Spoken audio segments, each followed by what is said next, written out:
আসসালামু আলাইকুম বন্ধুরা, সবাই কেমন আছেন? আশা করি সবাই ভালো আছেন। আজকে আমি মাইক্রোসফট অফিস ওয়ার্ড 2007 এর পেজ লেআউটের মধ্যে ওয়াটারমার্কস এবং পেজ কালার এবং পেজ বর্ডার নিয়ে আলোচনা করব। ভিডিওটি অবশ্যই সম্পূর্ণ দেখবেন। তাহলে চলুন ভিডিওটি শুরু করা যাক।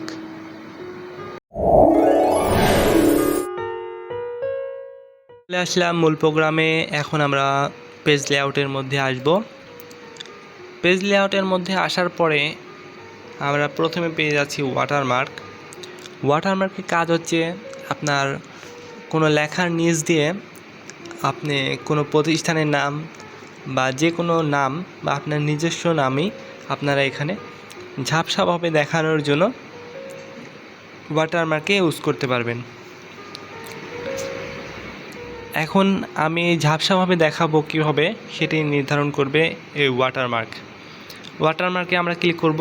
ক্লিক করার পরে এখান থেকে প্রথমে 3টা আমরা পেজ পেয়ে যাচ্ছি। যেভাবে আপনারা নেবেন এখান থেকে দিতে পারবেন। যদি বাঁকাভাবে নিতে চান বাঁকাভাবে এইভাবে হবে, মাঝখান দিয়ে দিতে চাইলে এইভাবে হবে এবং এটাও বাঁকাভাবে হবে। আমরা তাহলে নিয়ে দেখি। কাস্টম ওয়াটারমার্কে প্রথমে আমরা চলে যাব। কাস্টম ওয়াটারমার্কে আসার পরে আমরা টেক্সট ওয়াটারমার্ক লেখা আছে, এখানে আমরা ক্লিক করব। এই চিহ্নতে ক্লিক করব, তখন এই অপশনগুলো চালু হয়ে যাবে। প্রথমে আমরা ল্যাঙ্গুয়েজ পেয়ে যাচ্ছি। এখান থেকে আপনারা ভাষাটা চেঞ্জ করে দেবেন। আমি ইংলিশটাই রেখে দিলাম। তারপরের অংশটিতে আসছে টেক্সট। আপনারা যে লেখাটিকে ঝাপসাভাবে দেখাবেন লেখার নিচ দিয়ে, সে লেখাটি এই যাতে লিখে দেবেন। আমি ব্যাক স্পেস দিয়ে এটা কেটে দিলাম। এখন আমি একটা লেখা লিখে দেব, অলরেডি নেট। আমার ইউটিউব চ্যানেলের নামটাই এখানে দিয়ে দিলাম। তারপরে এখানে ফন্টটা চেঞ্জ করে দিতে পারবেন। আপনার ইচ্ছা মতো এখান থেকে ফন্টটা চেঞ্জ করে দেবেন। আমি একটা দিয়ে দিলাম। তারপরে সাইজ দেওয়া আছে, এখান থেকে আপনারা নিজের ইচ্ছা মতন একটা সাইজ দিয়ে দিতে পারবেন। অনেকগুলো সাইজ দেওয়া আছে, আমি অটোতে রাখলাম। তারপরে আসছে কালার। এখান থেকে আপনারা কালারটা চেঞ্জ করে দিতে পারবেন। আমি কালারটা দিয়ে দিলাম হলুদ দিলাম।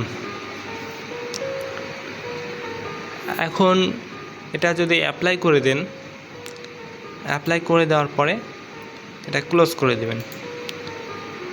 দেখেন লেখার নিচ দিয়ে হলুদ একটা বর্ডার চলে আসছে আর আপনার চ্যানেলের নামটি চলে এসেছে।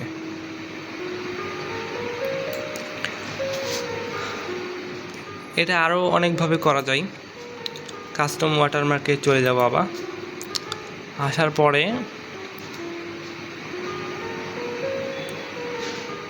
এখানে যদি আপনার লেখা না দিয়ে যদি পিকচার দিতে চান, সেক্ষেত্রে পিকচার দিতে পারবেন।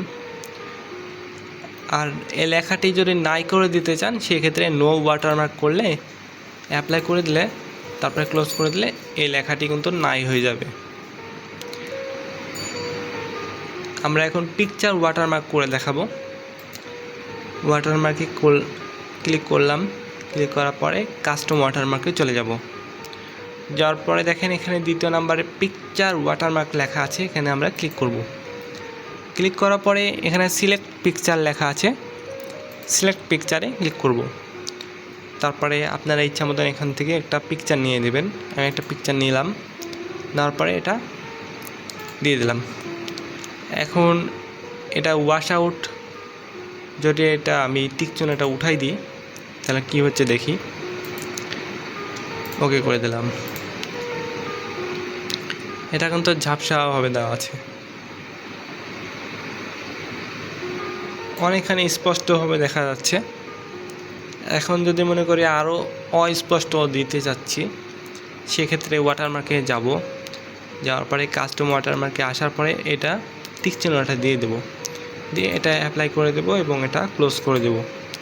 এখন দেখেন ওটা পিকচারটা অনেক স্পষ্ট নয়, এটা হচ্ছে অস্পষ্টভাবে দেখা যাচ্ছে, জাস্ট হালকাভাবে বোঝা যাচ্ছে যে একটা পিকচার দেওয়া আছে।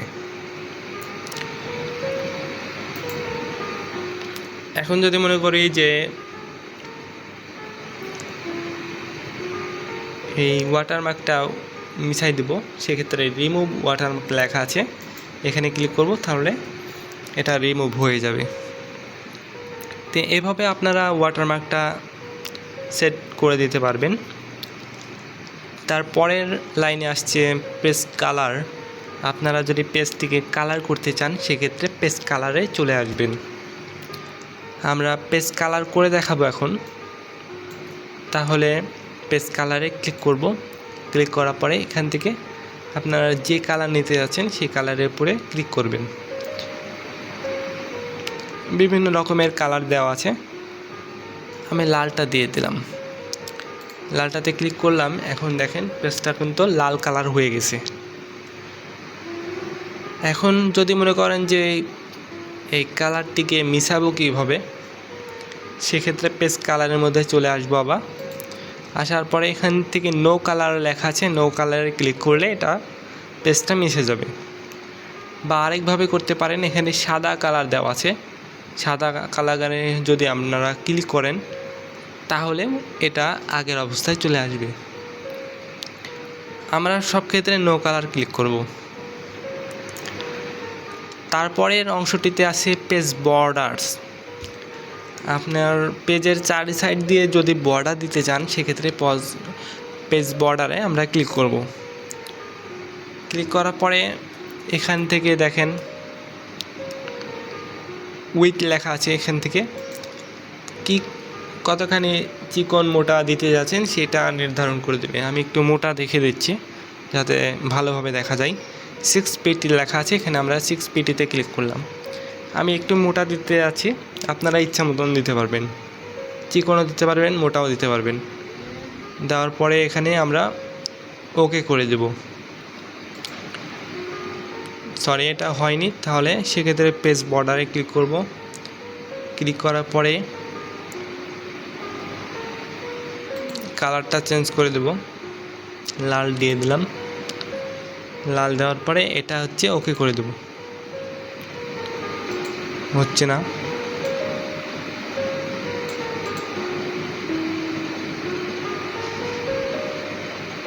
আচ্ছা এখন দেখেন হয়ে গেছে, চারি সাইড দিয়ে পেজ বর্ডার হয়ে গেছে। আপনি যদি মনে করেন এই যাতে এরকম দিব না, অন্য ডিজাইন কোনো ফলমূলের পিকচার দিতে যাচ্ছেন, সেক্ষেত্রে পেজ বর্ডারে আসার পরে এখানে আর্ট নামের অপশন আছে, এই আর্ট নামের অপশনের উপরে ক্লিক করব, তাহলে অনেকগুলো ইমোজি পেয়ে যাব। আপনারা যে ইমোজি নেবেন সেই ইমোজি এখান থেকে দিতে পারবেন। আমি একটা আইসক্রিম ছবিটা দেওয়া আছে, আইসক্রিমের মতনই লাগছে কিছুটা, এটা আমি ক্লিক করলাম। এটা ক্লিক করার পরে এখন এটা ওকে করে দেব। এখন দেখেন চারি সাইড দিয়ে এটা হয়ে গেছে। আপনারা চাইলে অন্যটাও নিতে পারবেন। আপেল নিলাম, দিয়ে এখন ওকে করে দেব, এভাবে হয়ে যাবে।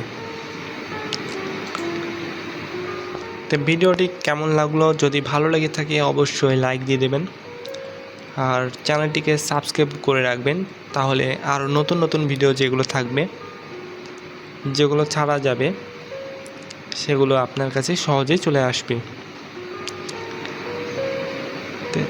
আজকের মতন এখানেই বিদায় নিচ্ছি, সবাই ভালো থাকবেন, আল্লাহ হাফেজ।